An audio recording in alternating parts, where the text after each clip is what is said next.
Bismillahirrahmanirrahim. Assalamualaikum warahmatullahi wabarakatuh. Selamat sore, salam sejahtera bagi kita sekalian. Shalom, salve om swastiastu, namo buddhaya, salam kebajikan. Yang saya hormati Wakil Presiden Saudara Gibran Rakabuming Raka, para Menteri Koordinator Kabinet Merah Putih, para Menteri, para Kepala Badan, Jaksa Agung, Kepala BIN, Kapolri, Kasat mewakili Panglima TNI yang sedang dinas ke luar negeri, serta seluruh Wakil Menteri dan anggota Kabinet Merah Putih yang saya banggakan. Hari ini saya mengundang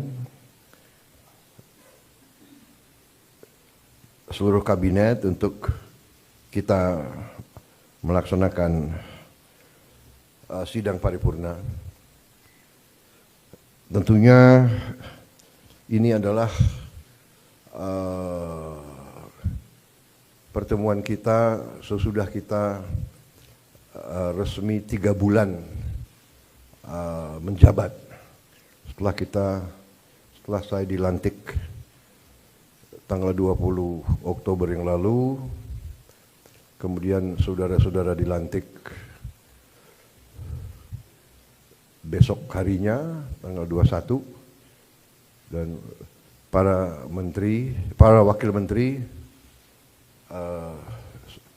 sorenya. Jadi kita resmi menjabat, menjalankan mandat dari rakyat 3 bulan. Untuk itu, walaupun sebetulnya saya tidak pernah bekerja dengan target ratusan hari atau bulanan, tapi bagaimanapun itu merupakan suatu tonggak, suatu tahap yang kita selesaikan. Dan untuk itu saya kira secara objektif kita boleh bangga bahwa kita telah menunjukkan suatu hasil yang menuju kepada sasaran-sasaran kita. Saya apresiasi kerja saudara-saudara sekalian. Saya merasakan dan saya menilai kabinet kita sekarang bekerja sebagai satu tim. Saya merasakan ada suatu kekompakan, suatu kerjasama yang baik. Di sana sini tentunya masih harus kita perbaiki, itu wajar, ya. Tetapi yang saya rasakan adalah semua menteri, semua wakil menteri punya keinginan yang sangat keras untuk memberi hasil kepada rakyat. Itu yang saya rasakan. Dan saya ingin mengucapkan terima kasih kepada saudara sekalian. Demikianlah yang diharapkan rakyat kita. Kita berada di trajektori yang benar, ya. Saudara-saudara sekalian,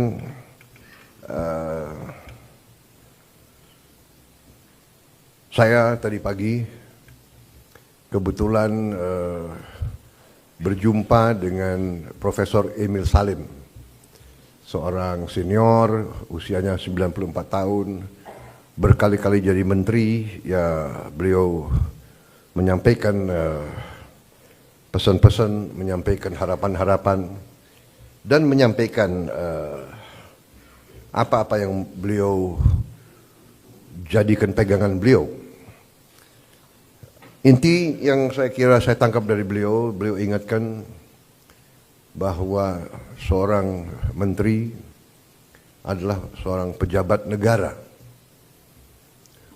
Berarti orientasi pengabdiannya adalah negara. Kita dari sistem politik kita adalah politik konstitusional, di mana politik kita dijalankan melalui partai politik. Kedaulatan rakyat dilaksanakan melalui partai politik, melalui perwakilan. Dan itu benar bahwa sistem konstitusi kita bisa dikatakan adalah sistem campuran. Presidennya dipilih langsung dari rakyat, presidennya memiliki wewenang-wewenang presidensial, tetapi parlemen, DPR memiliki wewenang pengawasan, wewenang anggaran yang sangat besar. Dengan demikian kita telah menjalankan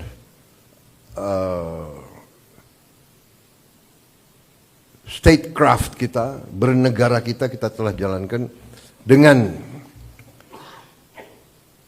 tahap demi tahap, tahun demi tahun, melalui pengalaman, melalui cobaan, melalui rintangan, tapi tahap demi tahap kita telah maju, telah menyelesaikan masalah-masalah bangsa dan masalah-masalah negara. Dengan demikian, saudara-saudara,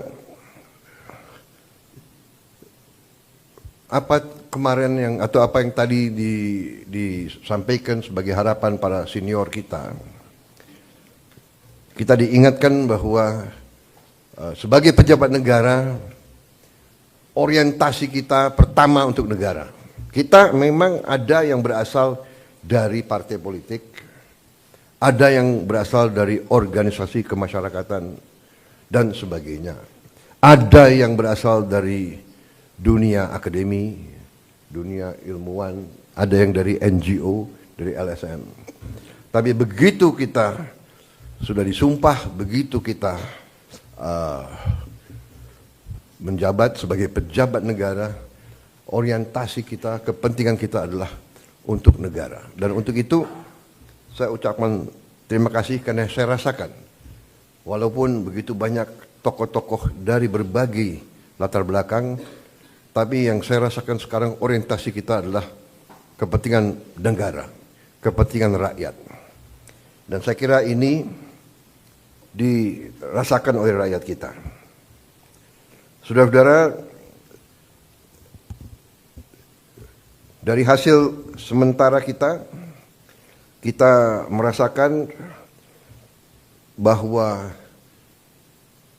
pemerintah kita efektif.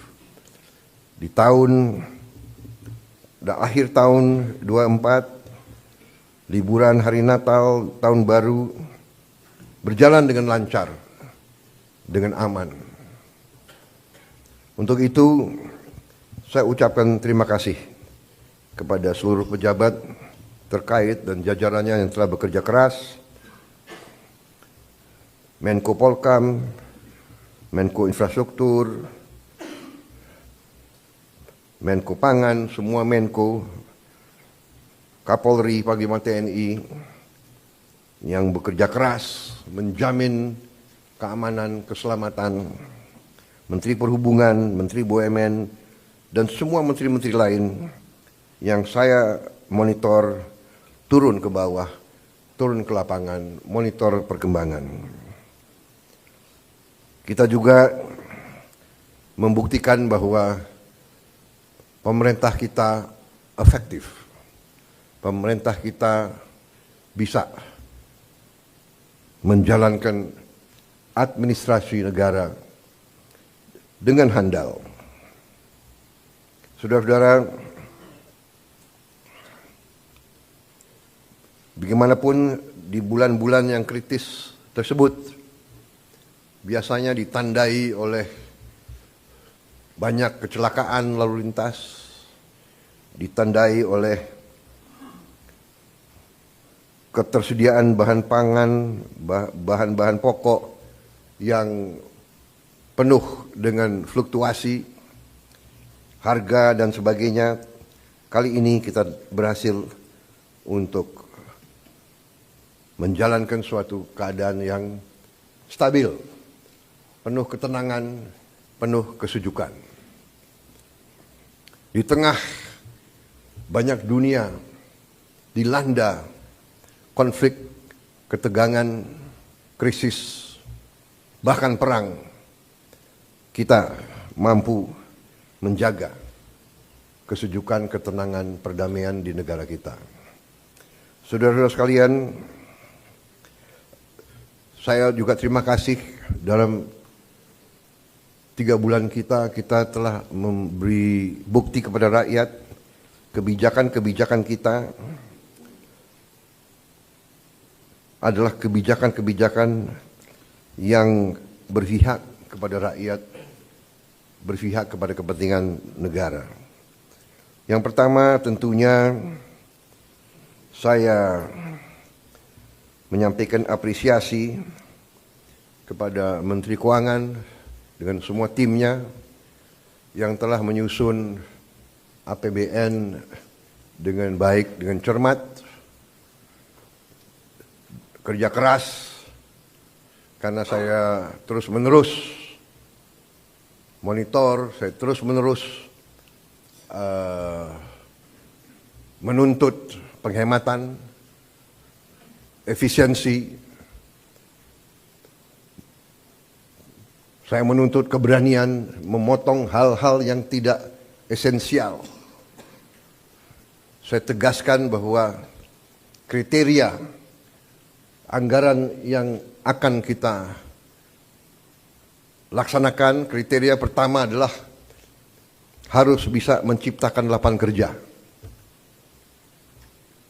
Sudah saya katakan berkali-kali. Kedua, harus meningkatkan produktivitas. Produktivitas ini harus bisa diukur dengan kuantifikasi.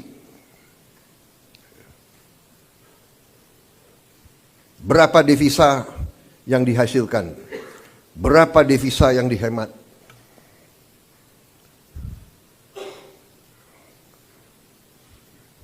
Kemudian kriteria selanjutnya adalah harus mengarah kepada swasembada pangan dan swasembada energi. Kita harus mampu memberi makan kepada seluruh rakyat Indonesia. Tidak lagi import, dan saya terima kasih kepada jajaran menteri-menteri yang telah melaporkan kepada saya tahun 2025 lagi, tahun 2025 ini kita tidak akan import beras lagi, tidak akan import jagung lagi, tidak akan import garam lagi.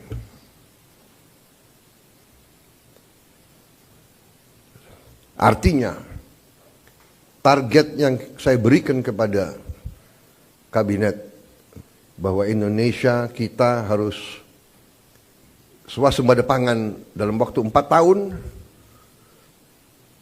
Alhamdulillah, target itu bisa kita capai akhir 2025, paling lambat awal 2026. Jadi mungkin 3 tahun lebih cepat dari sasaran yang kita tetapkan.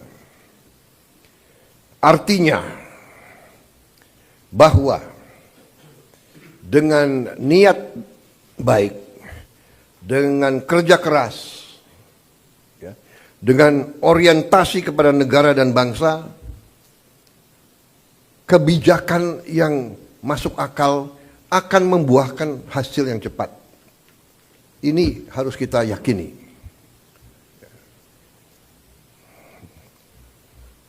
Kemudian kriteria selanjutnya adalah harus bisa memberi terobosan teknologi. Dari prioritas kita itu, satu tadi bahwa harus menciptakan lapangan kerja, tingkatkan produktivitas, swasembada pangan, swasembada energi. Dengan swasembada pangan dan swasembada energi kita aman. Kita tidak boleh bergantung kepada sumber di luar negeri. Sudah berkali-kali saya tekankan itu. Dalam krisis dunia tidak ada negara yang akan mengizinkan pangan keluar dari negaranya. Ini sudah hukum sejarah. Dan kriteria selanjutnya harus bisa menghasilkan terobosan teknologi. Berarti pengeluaran investasi untuk sumber daya manusia, untuk pendidikan, untuk sains dan teknologi, ini termasuk sesuatu yang vital dan sesuatu yang harus kita jalankan. Jadi saudara-saudara, saya tegaskan kembali bahwa hal-hal di luar itu yang bersifat seremoni, upacara, merayakan ulang tahun ini, ulang tahun itu, hari ini, hari itu, kita tidak anggarkan.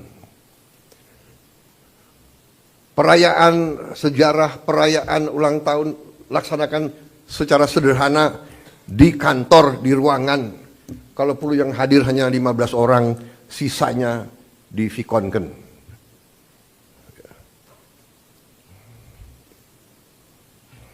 Perjalanan dinas dikurangi. Saya potong setengah. Dengan setengah kita bisa menghemat 20 triliun lebih.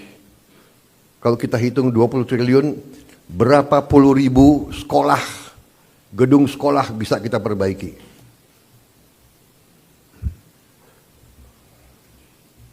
Jadi saya katakan benar-benar bahwa saya sangat serius dalam hal ini.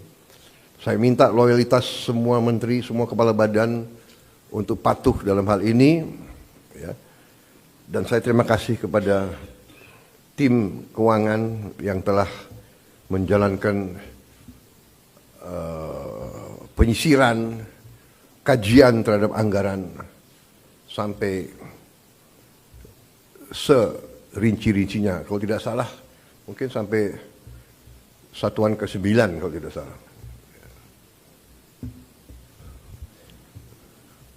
Mungkin pertama kali dalam sejarah, ya, Presiden Republik Indonesia mengecek sampai satuan ke-9.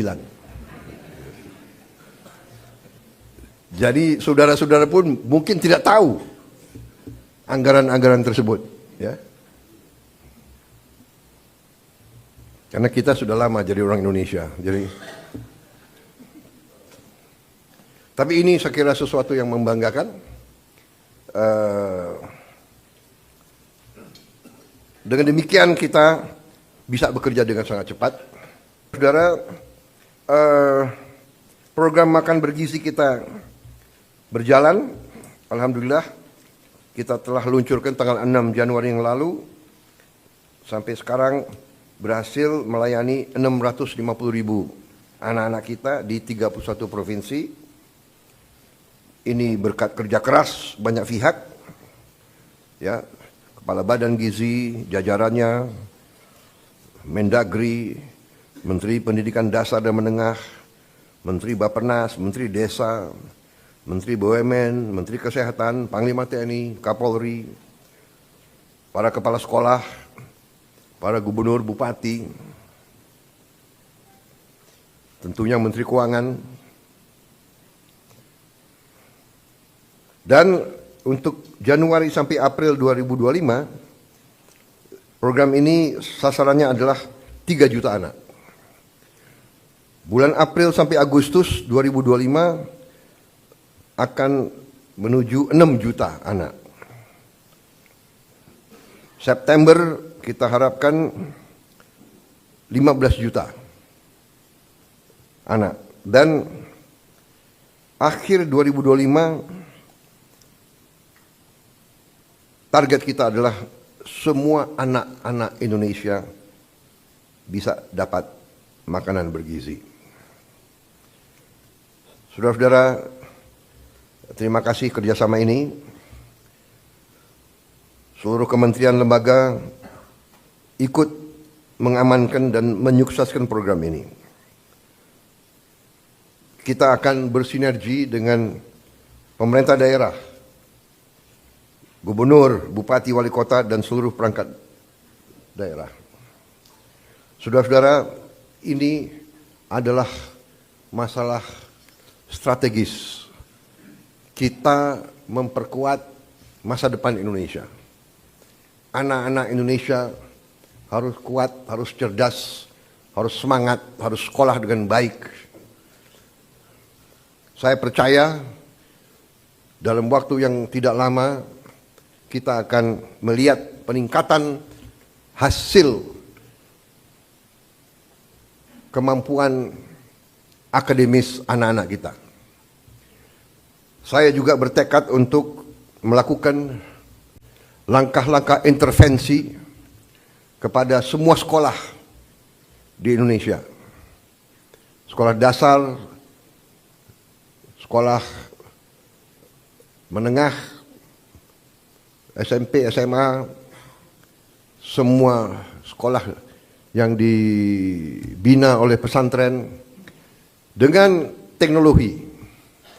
Kita akan masuk ke semua sekolah dengan teknologi. Kita ingin mempercepat penyampaian pelajaran untuk semua sekolah kita.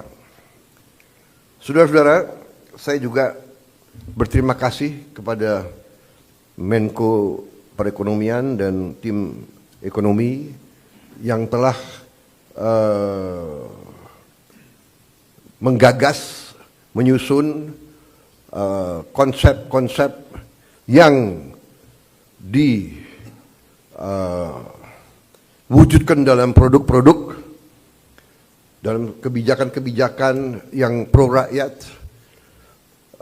penghapusan hutang kepada petani dan nelayan yang mengalami kesulitan membayar sekian belas tahun, kemudian juga berbagai bantuan langsung, berbagai bantuan mengurangi kewajiban-kewajiban terutama rakyat yang di golongan yang paling bawah dan paling lemah. Saya kira nanti mungkin Menko Perekonomian dengan Menteri Keuangan bisa juga jelaskan ke masyarakat berapa kebijakan-kebijakan yang telah kita lakukan. Kita juga dalam waktu dekat kita juga akan mewajibkan semua perusahaan yang menerima kredit dari bank pemerintah harus menempatkan hasil penjualan ekspornya di bank di Indonesia. Saya kira ini hanya wajar, ini masuk akal. Mereka berusaha dengan dana yang bersumber dari rakyat Indonesia. Setelah mereka berusaha dan mereka lakukan penjualan, hasil penjualannya wajar kalau ditaruh di bank di Indonesia. Ini saya kira segera akan keluar dan akan berlaku kurang lebih 1 bulan yang akan datang. Ya. Jadi ini adalah sesuatu yang logis, yang masuk akal. Kemudian saya juga sudah memberi keputusan kepada unsur penegak hukum, Jaksa Agung, BPKP, Kapolri, dan Panglima TNI untuk menegakkan hukum dan aturan khususnya bagi perusahaan-perusahaan yang melanggar ketentuan-ketentuan pertanahan dan hutan. Ketentuan-ketentuan kita harus dipatuhi. Tidak ada yang memiliki perlakuan khusus. Bagi mereka yang sudah diberi kesempatan berkali-kali untuk menyelesaikan kewajiban-kewajibannya dan tidak melakukan, ya, pemerintah akan melaksanakan kewajibannya, mencabut izin dan menguasai kembali lahan-lahan tersebut. Apalagi lahan-lahan itu adalah hutan lindung dan sebagainya. Jadi ini juga langkah yang akan kita laksanakan. Saudara-saudara sekalian, saya juga sangat berterima kasih kepada banyak jajaran. Baru hari Senin kemarin saya mendapat kehormatan meresmikan 37 proyek strategis ketenaga listrikan nasional, mencakup 26 pembangkit listrik dengan kapasitas total 3,2 gigawatt serta 11 jaringan transmisi dan gardu induk di 18 provinsi. Sebagian besar dari pembangkit listrik ini adalah energi bersih, energi terbarukan. Saya kira kalau dicek nanti, ini mungkin peresmian terbesar dalam satu hari. Ini menunjukkan daya kemampuan kita, ya. We can do it. Dan ini saya harus sampaikan bahwa ini hasil kerja keras pemerintah-pemerintah sebelum pemerintah kita. Jadi marilah kita selalu menghormati semua pihak, semua yang telah bekerja keras, pendahulu-pendahulu kita. Kita sampai di sini bukan seketika. Kita sampai di sini karena perjalanan jauh. Pembangunan suatu bangsa bukan pembangunan 1 tahun, 5 tahun, 10 tahun. Pembangunan suatu bangsa adalah puluhan tahun. Apa yang dirintis Bung Karno, kita nikmati sekarang. Apa yang diteruskan oleh Pak Harto, kita teruskan, kita nikmati sekarang. Demikian, presiden demi presiden, Pak Habibie, Gus Dur, Ibu Mega, Pak Jokowi, ini terus. Jadi contohnya saya baru 3 bulan menjabat, saya sudah resmikan proyek yang dilaksanakan mulai 2015, bayangkan. Jadi inilah yang saya minta menjadi alur bernegara kita. Kita ini melanjutkan suatu long march, perjalanan jauh. Estafet demi estafet kita terima. Baru nanti kita akan mencapai cita-cita kita. Saya sangat optimis bahwa kita akan sampai ke situ. Saudara-saudara, sementara itu yang saya sampaikan, teman-teman media saya kira cukup banyak bahan ya. Sekarang akan saya sampaikan hal-hal yang belum perlu Anda dengar. Kan begitu kan? Saya kira media ini masih muda-muda ya. Jadi ada hal-hal yang kalau orang tua bicara yang muda-muda